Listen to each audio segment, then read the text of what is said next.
Unity is usually a good thing. Usually.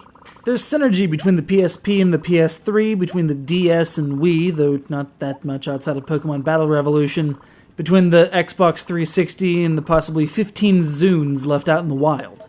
But here's where it blossomed, a hunk of wire that connected your GBA or GBA SP to a controller port on your Cube. Because of the volatile memory capacity of the GBA, it was possible to use this functionality to download games and applications to the device, and by the end of the 6th console generation, a total of 58 games would eventually make use of this connectivity.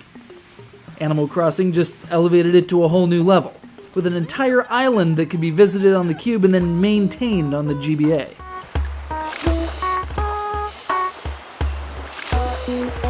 This concept of a personal screen proved appealing as certain games like Final Fantasy Crystal Chronicles used it as a way for players to manage their own inventories and menus in the context of a multiplayer console RPG, a concept that hadn't been breached since Secret of Mana back on the Super NES.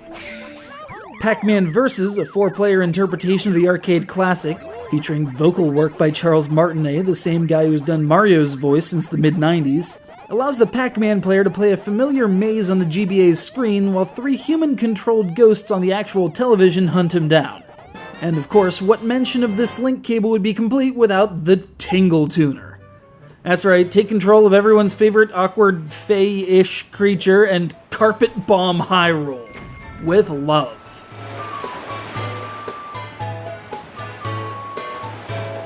Of course, the data connection works 2 ways. The Able Sisters in Animal Crossing are willing to issue a design application downloadable to the GBA that lets you take your ability to make patterns to wherever your muse may be hiding, and then upload these back into your game. Similarly, the Pokemon titles of its generation used the link cable extensively, culminating in Pokemon Box, a monster management tool for the 3rd generation games. This was offered only through the real-life Pokemon Center in New York City and through the website of same. Used copies currently sell for upwards of $120. And don't I wish I had one. There's kind of a high barrier to entry, you need the cable, 2 systems, and appropriate software. But the concept proved successful, so much so that Nintendo's building an entire system around it.